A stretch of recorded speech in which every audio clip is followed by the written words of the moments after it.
Bueno, muy buenos días a todos. Soy la teniente primero médica Valeria Alonso, residente de segundo año de cardiología del Hospital Militar Central. Y continuando con lo que es el módulo de síndrome coronario agudo, hoy vamos a hablar de anatomía y fisiología coronaria.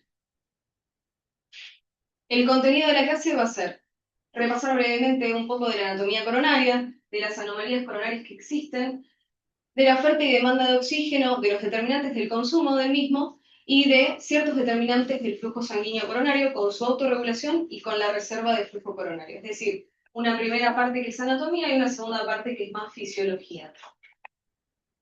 A modo de introducción, la circulación coronaria tiene ciertas particularidades que son distintas al resto. La primera es que, lógicamente, el miocardio tiene que perfundirse en algún momento y la contracción se opone a que se perfunda. Básicamente porque comprime de manera extrínseca las arterias intramurales. Entonces, ¿en qué momento se va a perfundir el tejido? En diástole, en el momento en el que se relaja ese miocardio. Y por otro lado, el concepto de que el equilibrio de demanda y aporte de oxígeno a nivel miocárdico es fundamental. En cualquier leve modificación de este demanda y aporte de oxígeno puede generar grandes alteraciones a nivel miocardio. Un ejemplo, si el corazón sufre isquemia, probablemente deteriore su función contráctil. Si deteriora la función contráctil, probablemente baje el gasto cardíaco, genere hipotensión, eso a su vez genera más isquemia y se termina generando un círculo vicioso que se perpetúa. Bueno, repasando un poco de la anatomía coronaria, acá me voy a acercar a la pantalla. Sabemos que de la aorta ascendente surgen dos ramas principales, que son la arteria coronaria izquierda, no sé si con esto puedo... La arteria coronaria izquierda y la arteria coronaria derecha. Ah, perfecto. Bien, la arteria coronaria izquierda, ahí va, y la arteria coronaria derecha. De la arteria coronaria izquierda surgen dos ramas terminales, que son la arteria circunfleja y la descendente anterior, siempre y cuando no tenga dominancia izquierda el paciente. Y de la arteria coronaria derecha va a surgir la rama marginal derecha y hacia posterior va a discurrir la descendente posterior siempre y cuando la dominancia sea derecha. ¿Por dónde transcurren estas dos grandes arterias? La coronaria izquierda, a su lateral izquierdo está limitada por la orijuela izquierda y hacia su lateral derecho sería por la aorta y por el tronco pulmonar. Mientras que la coronaria derecha transcurre a través del surco aurículo ventricular, va hacia inferior y hacia anterior y después se dirige con su rama hacia posterior para dar la descendente posterior en la mayoría de los casos, como se ve en esta imagen. En esta imagen vemos la coronaria izquierda, cómo da la circunfleja y la descendente anterior con sus tres porciones, proximal, media y distal. Y en esta película también se ve el tronco de la coronaria izquierda, la descendente anterior y la circunfleja. ¿Y qué es lo que irriga? La aurícula izquierda, el ventrículo izquierdo, los dos tercios anteriores del septum interventricular y la pared libre del ventrículo derecho. Mientras que la coronaria derecha irriga la aurícula derecha y en el 55% de los casos el nódulo sinusal, las terceras, o sea, las tres cuartas partes restantes del ventrículo derecho y el tercio posterior del tabique. Acá se ve la coronaria derecha, la descendente posterior y acá es la rama marginal. Para cerrar un poquito con lo que es anatomía, el concepto de dominancia es el vaso que es responsable de dar la descendente posterior y la rama del nodo B. El 95% de nosotras, de las mujeres, tenemos dominancia derecha, es decir, como esta foto. Viene la coronaria derecha y da la descendente posterior. Y el 80% de los hombres también. En cambio, hay un 20 y un 5% respectivamente de la población que a partir de la circunfleja da origen a la descendente posterior como se ve en esa imagen. Todas estas cuestiones anatómicas yo las digo porque hay que tenerlas en cuenta, sobre todo cuando se va a intervenir un paciente, cuando tenemos que hacer algún procedimiento, no podemos presumir que todos nosotros vamos a tener la misma anatomía. Hay variaciones y hay que tenerlas en cuenta, sobre todo a la hora de intervenir a uno de nuestros pacientes. Y bueno, siguiendo un poco con esta lógica, voy a mencionar brevemente anomalías de las arterias coronarias, por esto que dije, y también porque son la segunda causa de muerte súbita en la población, sobre todo en gente joven y deportista. Un ejemplo es el origen anómalo de las arterias coronarias. Por ejemplo, que de el seno izquierdo, que normalmente sale la coronaria izquierda, salga la coronaria derecha. Ese es el ejemplo más frecuente de todos, pero también puede ser a la inversa, o puede ser un origen pulmonar anómalo donde las tres arterias coronarias nacen de la arteria pulmonar, y también puede ser la ausencia congénita directamente de los orificios. Y ahora vamos a entrar de lleno a lo que es la fisiología del flujo coronario. En cuanto a la fisiología del flujo, primer concepto importante es la oferta y demanda de oxígeno. No sé si llegué a decirles, si no lo recuerdo ahora, el miocardio tiene la particularidad de que en reposo la extracción de oxígeno es de un 80%. Esto no es lo habitual. Cualquier otro tejido no extrae 80% de oxígeno. ¿Y qué nos dice esto? Que no tenemos mucho margen, que ya extrajimos 80%, es decir, cualquier variación no nos deja con mucho margen de juego para extraer más oxígeno. Entonces, muchas veces vamos a depender más de aumentos de flujo, ¿sí? Y otro concepto es que importa más la concentración de oxígeno en la hemoglobina, por este cálculo que básicamente determina la concentración de oxígeno, que la presión arterial de oxígeno en sí. Entonces, la anemia o la circulación baja de oxígeno en hemoglobina afectan significativamente la cantidad de oxígeno en sangre, mucho más que la presión arterial de oxígeno, aislada. Bueno, y ahora, ¿cuáles son los determinantes del consumo? ¿Qué hacen que mi miocardio consuma más oxígeno? Básicamente son tres. Uno es la tensión parietal sistólica, que como vimos en la clase de placa, se rige por la ley de Laplace. Entonces, cualquiera de estos tres componentes va a aumentar el consumo de oxígeno. Si hay más presión intraventricular, si hay más radio y si hay más espesor, va a aumentar el consumo de oxígeno. Y ustedes pensarán, ¿pero por qué más espesor va a predisponer a una mayor tensión si en realidad es un divisor y debería ser opuesto, inversamente como proporcional? Bueno, en un comienzo sí, el corazón va a remodelarse y va a generar una respuesta adaptativa para que la tensión se mantenga estable. Pero piensen que a largo plazo todo ese aumento de espesor se traduce en un aumento del número de miocardiocitos. Cada uno de esos miocardiocitos consume más oxígeno individualmente, así que en definitiva los tres componentes aumentan el consumo de oxígeno. La frecuencia cardíaca. La frecuencia cardíaca también. Uno tendería a pensar, a mayor frecuencia cardíaca, el corazón tiene menos volumen de fin de diástole, porque no se llega a llenar. Ah, listo, entonces hay menos tensión parietal, entonces consumo menos oxígeno. Pero no es así, porque esto se mide en función de un minuto. En un minuto, ¿cuánta tensión hay en esa pared? Y claramente a mayor frecuencia cardíaca va a haber más tensión, por ende más consumo de oxígeno.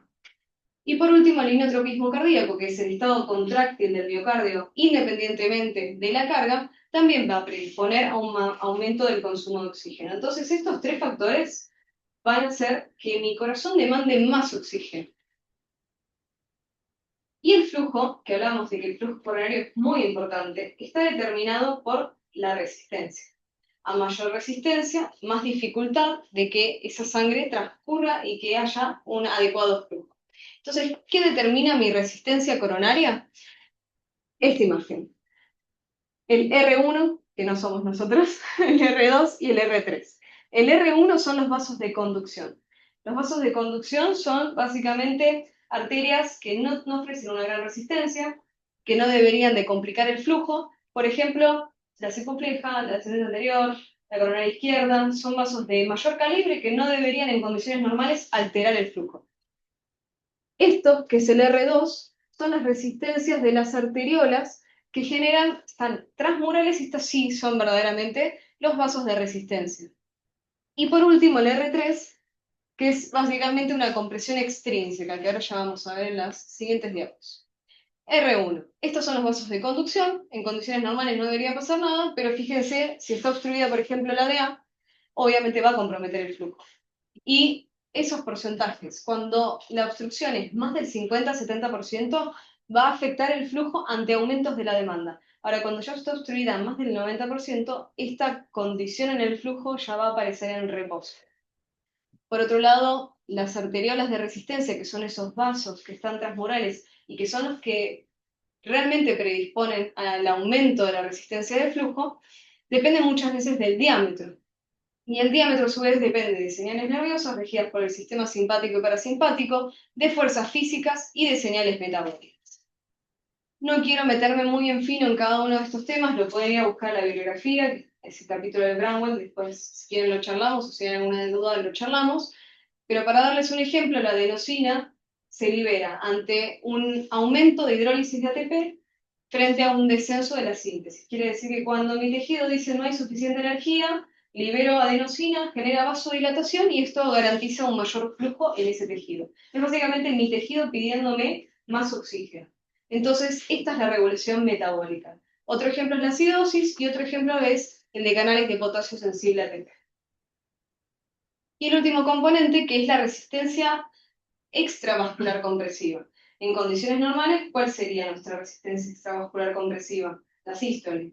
Pero después, en diástole debería haber un flujo garantizado. Ahora, en condiciones patológicas, donde yo tengo, por ejemplo, un ventrículo izquierdo que está hipertrofiado, esto obviamente va a comportarse como algo que me está apretando desde afuera y va a comprometer el flujo coronario, tanto en sístole como en diástole. Esta diapo es una de las más importantes de esta clase. Habla de la autorregulación coronaria. ¿Y qué es esto?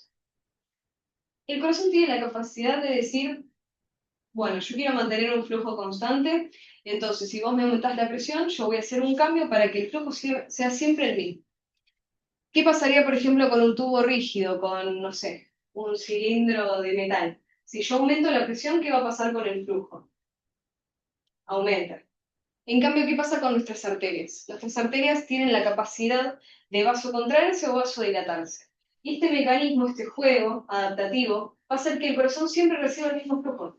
Entonces, ante un aumento de la presión, yo le mando más presión. ¿Va a ser más flujo? No, porque mi arteria va a hacer vasoconstricción, entonces va a llegar menos irrigación.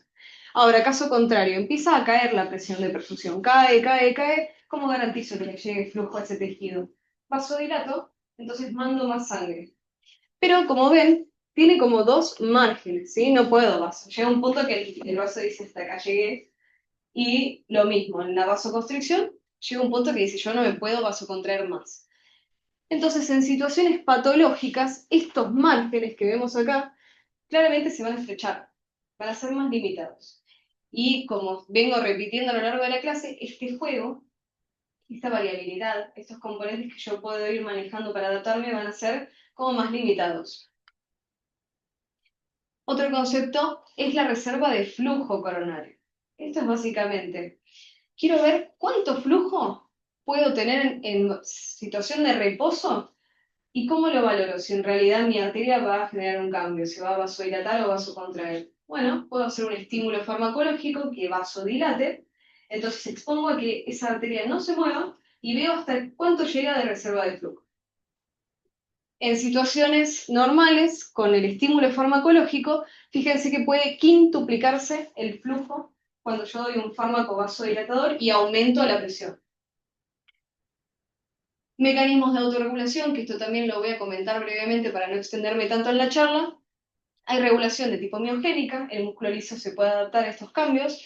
Puede haber vasodilatación mediada por flujo, porque el endotelio en condiciones normales, cuando no tiene disfunción endotelial, cuando funciona todo bien, va a liberar ciertas sustancias, como por ejemplo el óxido nítrico, que es un potente vasodilatador. Y esto sí, ya cerrando con la clase, es muy importante tener este concepto de cómo se distribuye el flujo a lo largo de la pared del miocardio, transmural. Esta es la parte del subepicardio y acá abajo está el subendocardio. Básicamente el subendocardio es la zona que en sístole va a recibir menos flujo, porque la irrigación va de endocardio a epicardio y básicamente todo el flujo lo va a recibir el subepicardio. Entonces en sístole va a tener menos flujo. Y a su vez, por la zona en donde está ubicado el subendocardio, va a tener mayor tensión. Y hablamos de que más tensión era más consumo de oxígeno. De todas maneras, tiene algunas cosas como para regularse o tener algún mecanismo compensatorio, que es que cuando llega a la diástole, el subendocardio sí se va a irrigar. Después también una característica es que tiene un plexo subendocardio de gran superficie de conducción que permite adaptarse y que generalmente tiene una vasodilatación mayor basal. O sea, en condiciones basales, el subendocardio se vasodilata más que el subepicardio. Esas cosas contrarrestan un poco lo primero que dije, porque si no saldría recontra perjudicado el subendocardio. De todas maneras, el concepto es el siguiente. La reserva vasodilatadora del endocardio es menor a la del epicardio. Y además de que se afecta más, se afecta primero. Entonces, en este gráfico lo que podemos ver es como a lo largo de las horas, en las primeras 3 horas de isquemia, empieza a afectarse el subendocardio, el subepicardio ni se entera, y pasadas las 3 horas sí ya hay un compromiso transmural, tanto del subepicardio como del subendocardio. Entonces, ¿cuál es el concepto de estas diapos? Que el área susceptible a isquemia siempre va a ser el subendocardio, va a ser lo primero en afectarse. Repasando entonces un poco de lo que hablamos, recordar que la circulación coronaria tiene características particulares, que la perfusión depende de la irrigación, que hay capacidades de autorregulación en situaciones normales, que hay alta extracción de oxígeno basal en reposo, que determinantes del consumo de oxígeno, que eran esos tres, la tensión parietal sistólica, la frecuencia cardíaca y el inotropismo, y que la perfusión depende del flujo, y el flujo depende de la resistencia. ¿Y cuál es el mayor componente de resistencia de todos los que yo mencioné? El R2, que eran las arterias y arteriolas transmurales. Y que toda esta resistencia, a su vez, está mediada por un control metabólico, físico y nervioso. Así que miren todas las cosas que hay para regular el flujo coronario. Eso es todo. Muchas gracias.